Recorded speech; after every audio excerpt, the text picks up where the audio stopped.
Okay students, आज के lecture में हम समझेंगे प्रॉपर्टी ऑफ इलेक्ट्रिक चार्ज और कुछ रिलेटेड न्यूमेरिकल्स को करेंगे जो कि इलेक्ट्रिक चार्ज की प्रॉपर्टी से रिलेटेड होंगे। ठीक है, तो स्टूडेंट्स हमारे पास इलेक्ट्रिक चार्ज की तीन प्रॉपर्टीज हैं। First one is additive property. Additive property, ठीक है। दूसरी हमारे पास इलेक्ट्रिक चार्ज की प्रॉपर्टी है क्वांटाइजेशन। क्वांटाइजेशन ऑफ चार्ज, ठीक है। और नेक्स्ट जो हमारे पास इलेक्ट्रिक चार्ज का प्रॉपर्टी है is conservation of charge.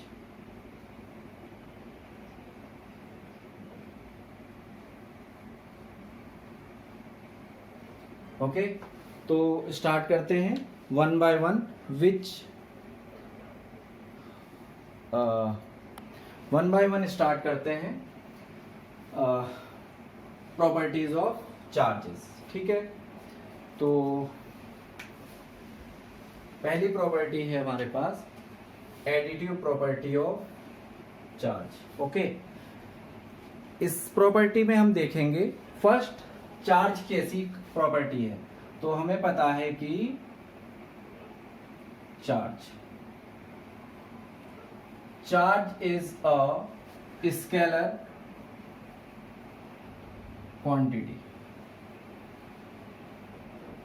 Okay, क्योंकि चार्ज एक स्केलर क्वांटिटी है और बेंजामिन फ्रैंकलिन ने देखा कि अगर दो बॉडीज जो कि डिफरेंट मटेरियल से चार्ज है, इनिशियली वो एक दूसरे को क्या करती हैं, तो आंसर है वो अट्रैक्ट करती हैं, और जो एक ही जैसे मटेरियल से चार्ज हो रखी हैं वो एक दूसरे को रिपेल करती हैं। ठीक है, तो उनका कहना ये था कि अगर इन बॉडी को किसी भी तरह से कांटेक्ट कर दिया जाए तो वो डिस्चार्ज हो जाएगी। इसका मतलब दोनों के चार्ज डिसअपीयर हो जाएंगे।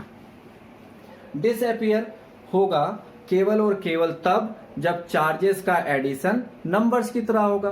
तो हम इसी तरह से इसको डिफाइन कर सकते हैं कि okay, according to this property, two or more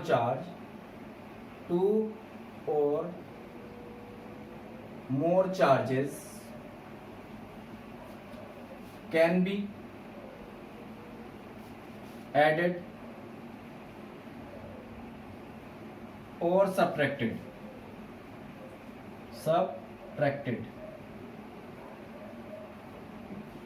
as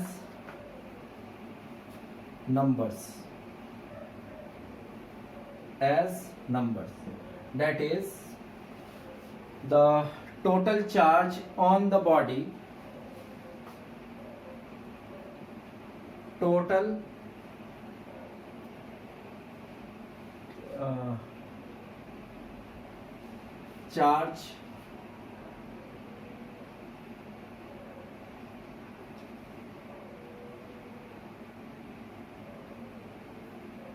charge on the body is simply given by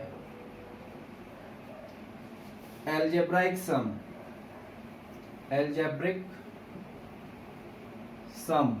of charges in the body with their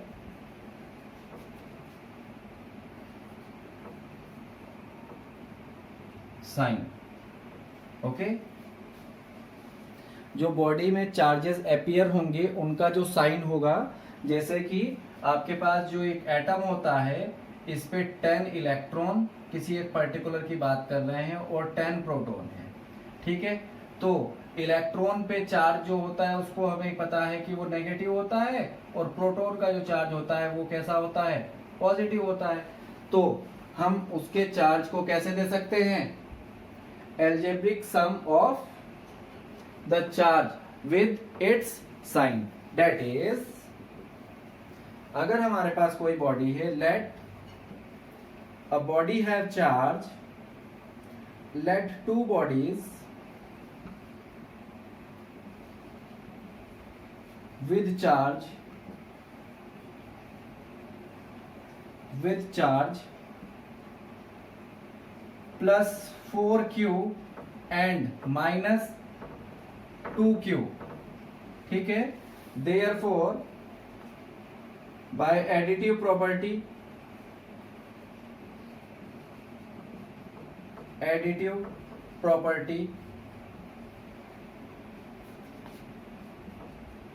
total charge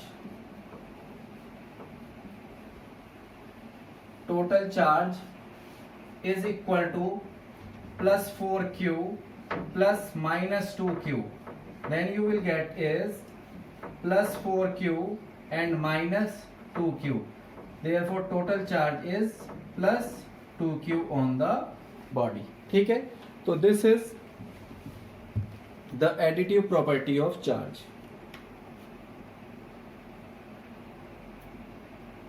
ठीक है। स्टूडेंट्स यहाँ पे एक चीज आप याद रखेंगे, that charge on electron is equal to -1.6 into 10⁻⁻19 coulomb. और हम अगर पॉजिटिव की बात करते हैं प्रोटॉन, क्योंकि वो इक्वली चार्ज होता है, तो ये हो जाएगा आपका प्रोटॉन जिसका चार्ज हो जाएगा प्लस 1.6 इंटू 10⁻⁻19 कूलम। ये आप याद रखेंगे। और अभी हम थोड़ी देर बाद समझेंगे कि जो एक्चुअली एक पॉजिटिव चार्ज बॉडी है जिसका मास बिल्कुल इलेक्ट्रॉन के बराबर होता है, वो है पॉजिट्रॉन, और उसका चार्ज हम फिर यूज कर सकते हैं प्लस 1.6 इंटू 10⁻⁻6, ठीक है। नेक्स्ट हमारे पास है quantization property of charge.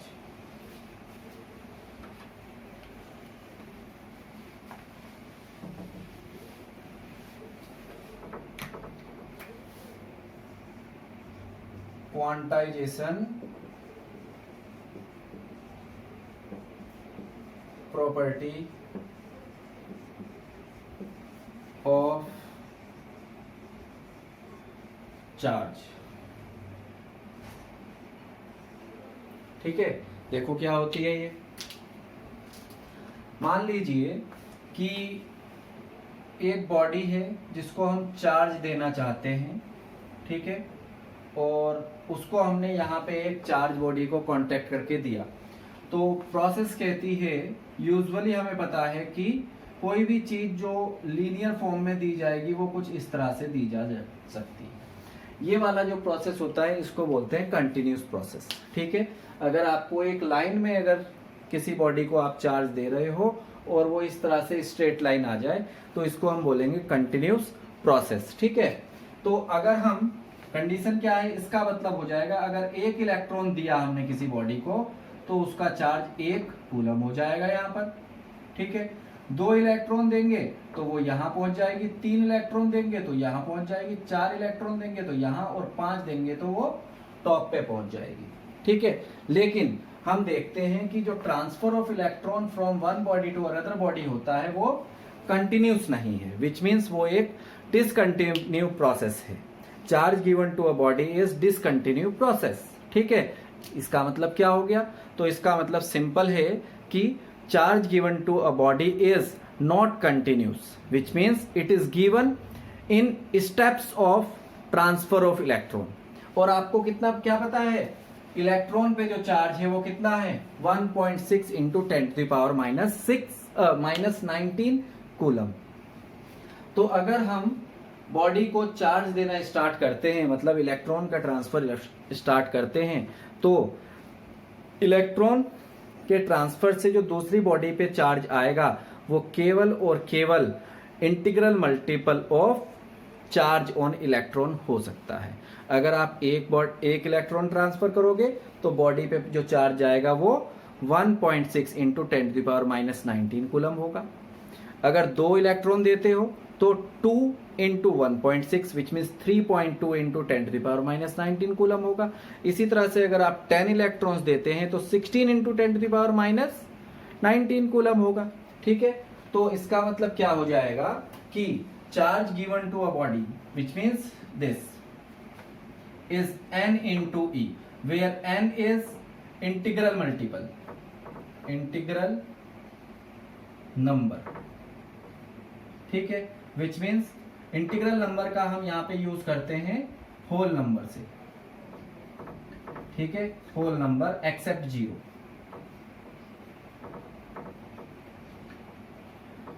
Zero को छोड़कर जो नंबर होते हैं that is n is equal to 1 2 3 and so on. Zero नहीं है इसमें। ठीक है, तो हम आधा इलेक्ट्रॉन ट्रांसफर नहीं कर सकते। ठीक है, तो वो कंटिन्यूस कैसे होगा? हम अगर ट्रांसफर करेंगे तो एक ही इलेक्ट्रॉन ट्रांसफर होगा, क्योंकि इलेक्ट्रॉन खुद में ही इतनी छोटी क्वांटिटी है कि आप उसको ब्रेक नहीं कर सकते। ठीक है, तो ये इसकी प्रोसेस होगी। तो एक्चुअली इलेक्ट्रॉन का ट्रांसफर होगा तो चार्ज कैसे गेट करेगी बॉडी? तो आंसर है स्टेप वाइज प्रोसेस में, जैसे सीढ़ी चढ़ी जाती है ये। This is how the body will get charge and then reach to the top. Step wise process क्या लिख लोगे? Charge given to a body,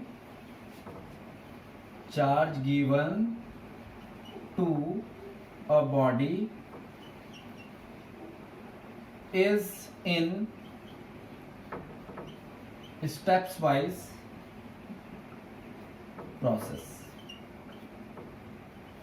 और स्टेप वाइज प्रोसेस को क्या बोलेंगे? In discontinue process.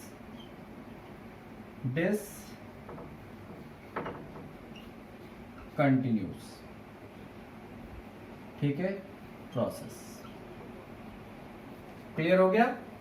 तो लिख लेते हैं क्वांटाइजेशन ऑफ चार्ज को। राइट,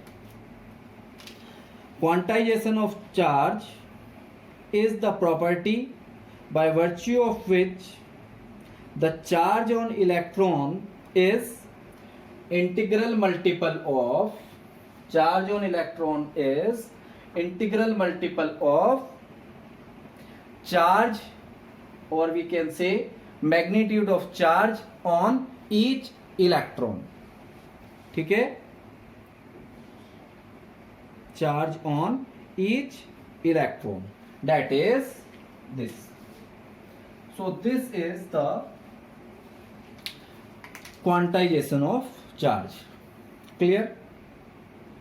यहां पे स्टूडेंट्स ये जानना जरूरी है कि अगर आपसे क्वेश्चन हो रहा है कि सम इलेक्ट्रॉन्स और 5 electron given to body B from body A and the body B get minus 5 into 10 to the power minus 19 coulomb charge. Question हो जाएगा इज पॉसिबल और नॉट, पॉसिबल और नॉट। ठीक है, तो इसको कुछ नहीं करना, आपको इसको देखना है कि इलेक्ट्रॉन का जो चार्ज है, क्योंकि रूल क्या है कि Q क्या होना चाहिए? Ne होना चाहिए। यहाँ पे स्टूडेंट हम वर्ड यूज कर लेते हैं प्लस माइनस। प्लस यूज करेंगे इलेक्ट्रॉन के लिए, मतलब एक बॉडी जिससे इलेक्ट्रॉन जा रहा है जिस पर, वो नेगेटिवली चार्ज होती है, और जिससे निकलेगा उसको पॉजिटिवली चार्ज करेंगे। तो हम यहाँ पे यूज कर लेते हैं वर्ड प्लस माइनस Ne। ठीक है, तो अब ये किसके फॉर्म में जा सकता है? तो N is equal to Q upon E के फॉर्म में जा सकता है। उसने क्या कहा कि N कितना है? 5 है। ठीक है, N है आपका 5, इलेक्ट्रॉन पे चार्ज है 1.6 into 10 to the power minus 19 equal to है वो चार्ज Q जो वो गेट कर लेगी। तो 16 5 जा कितना हो जाएगा? 8.0 into 10 to the power minus 19 coulomb. इतना चार्ज वो बॉडी गेट करेगी। लेकिन आपको क्वेश्चन में क्या कह रहा है कि this much charge by 5 electron transferring, n equal to 5 electron transfer is possible और नॉट।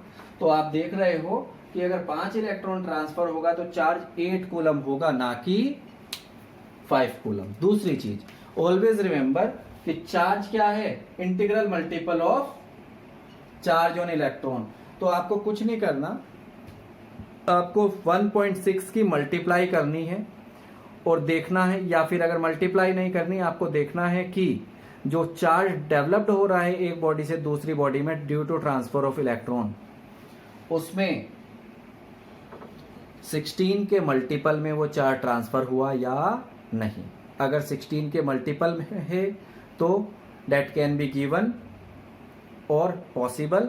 अगर वो 15 के मल्टीपल में नहीं है तो चार्ज पॉसिबल नहीं होगा गेट करना by the body. Okay, now next property हमारी हो जाएगी conservation of. Okay students, next है कंजर्वेशन ऑफ चार्ज। स्टूडेंट्स, जैसा कि आपको पता है कि जैसे आपके पास लो है कंजर्वेशन ऑफ एनर्जी, कंजर्वेशन क्या कहता है? Conservation is always says that the balance of that quantity will not be disturb. ठीक है, मतलब अगर यूनिवर्स में एनर्जी है, सपोज 10 जूल एनर्जी यूनिवर्स में है, तो वो 10 जूल ही रहेगी, ना तो वो कम होगी और ना ही वो बढ़ेगी, which means energy neither be created nor be destroyed. Clear? इसी तरह से हमारे पास चार्जेस का कंजर्वेशन है। ठीक है, इसका मतलब क्या होगा? Charge neither be create nor be destroyed. अगर ये क्रिएट और डिस्ट्रॉयड नहीं हो सकता तो क्या हो सकता है? इतनी देर से हम केवल यही समझ रहे हैं कि charge can be transfer from one body to another body, तो वर्ड क्या यूज हो जाएगा? Charge neither be create nor be destroyed but it can be transfer from one body to the another body. This is basically the conservative law of charges और conservation of charges. ठीक है, ठीक है। अगर ये destroy नहीं हो सकता और क्रिएट नहीं हो सकता तो डेफिनेटली वो एक से दूसरी में ट्रांसफर होगा, हम इस चीज को पढ़ चुके हैं।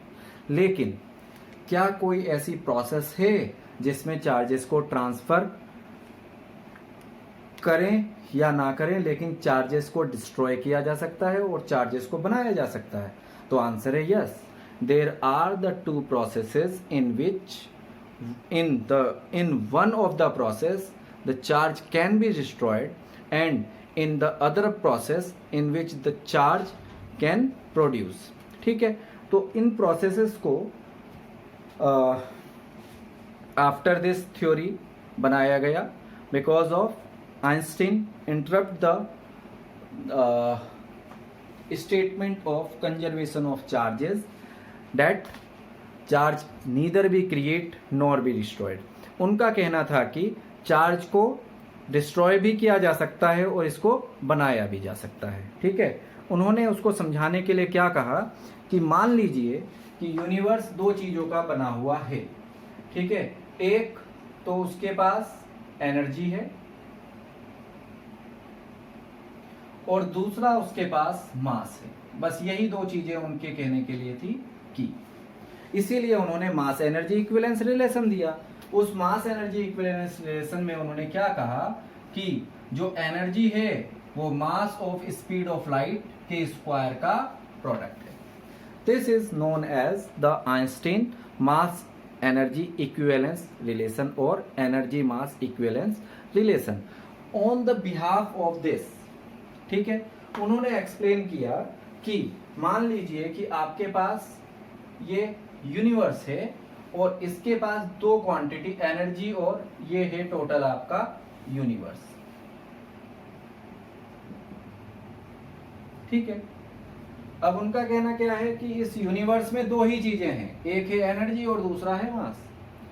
मान लो कि यहां पे 100 जूल एनर्जी है और 100 किलोग्राम मास है। ठीक है, तो टोटल यूनिवर्स में कितना है कुछ भी, तो आंसर है कि 200 यूनिट मास और एनर्जी यूनिवर्स में प्रेजेंट है। ठीक है, उन्होंने कहा कि हम एक ऐसी मशीन डेवलप कर सकते हैं कि हम उस 1 किलो या 1 जूल एनर्जी को ले लें, उस पे कोई प्रोसेस लगाएं। प्रोसेस कौन सी?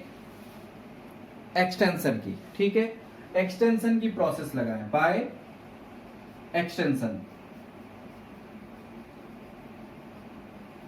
ठीक है, कन्वर्ट इनटू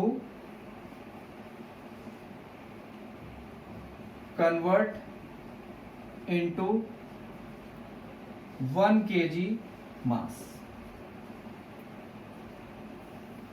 एक्सटेंशन की प्रोसेस से 1 जूल एनर्जी को 1 kg मास बना दिया। तो अब क्या होगा, इस यूनिवर्स के अंदर 99 जूल एनर्जी बच जाएगी और 101 किलोग्राम मास हो जाएगा।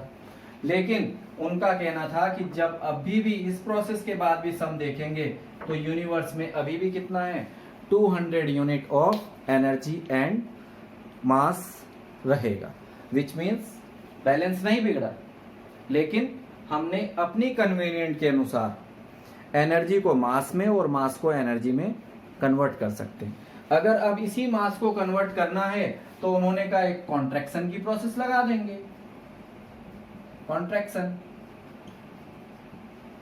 ठीक है, कॉन्ट्रैक्ट कर लेंगे और 1 किलो मास से 1 जूल एनर्जी गेट कर लेंगे, फिर से आपके पास 100 हो जाएगा।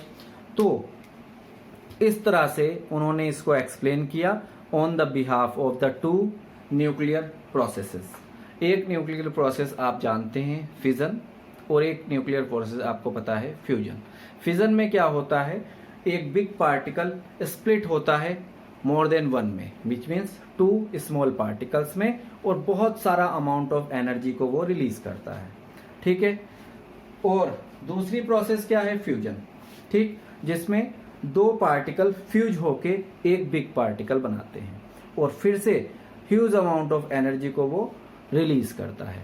तो ये जो प्रोसेस होगी उसको उन्होंने डिफाइन किया, एक प्रोसेस जिसमें एनर्जी का जिसमें चार्जेस को डिस्ट्रॉय करेंगे उसको बोला जाएगा प्रोसेस ऑफ एनिहिलेशन और पेयर डिस्टोर्शन, ठीक है, या charge can be destroyed in pair. दूसरी प्रोसेस, क्योंकि चार्ज को डिस्ट्रॉय करा गया था पेयर्स में, तो charge can B recreate into pairs, तो वो वाली जो प्रोसेस जिसमें चार्ज को रिक्रिएट करेंगे उसको हम बोलते हैं in pair production. So first process annihilation क्या है, charge can be destroyed in pairs. कौन कौन से पेयर्स हैं, तो आंसर है इलेक्ट्रॉन और पॉजिट्रॉन, इसको बना लेते हैं।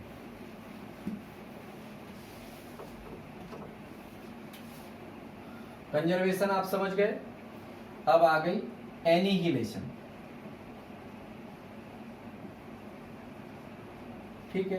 क्या है annihilation, destroy of charge in pair, destroy of charge in pair. किसका पेयर है, तो आंसर है इलेक्ट्रॉन प्लस पॉजिट्रॉन, ठीक है।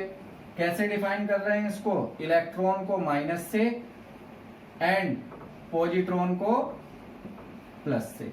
तो यहां पे आपके पास इलेक्ट्रॉन पे जो चार्ज होता है वो -1.6 इंटू 10⁻⁻19 कूलम, ठीक है, एंड प्रोटॉन पे जो चार्ज है वो +1.6 into 10⁻⁻19 coulomb.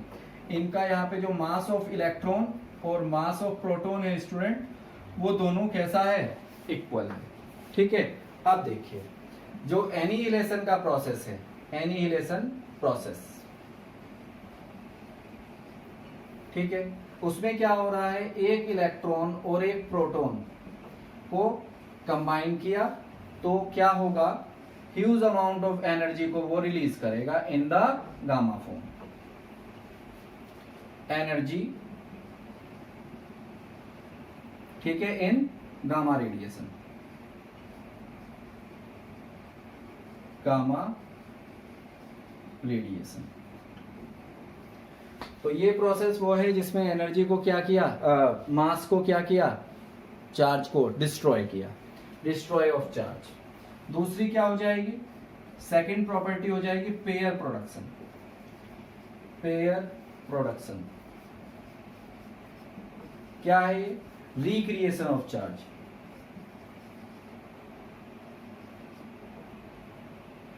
Creation of charge in pairs. Pairs में ही खत्म हुए थे, पेयर्स में बनेंगे। किसके पेयर में? तो इलेक्ट्रॉन एंड पॉजिट्रॉन, इसी पेयर में ये बनेंगे। कैसे बनेंगे? By contraction of the gamma radiation energy.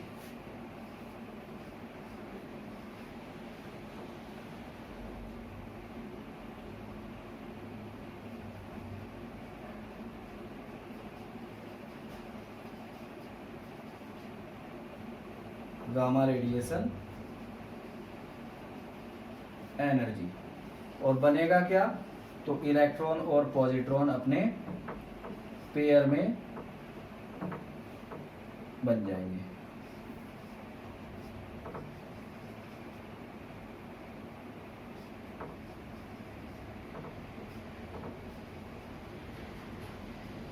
Okay, this is how the charge can be destroy और रिप्रोड्यूस।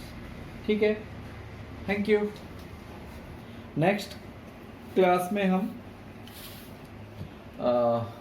इनके न्यूमेरिकल्स को करेंगे और नेक्स्ट कॉन्सेप्ट हमारा होगा कूलम फोर्स, उसको समझेंगे।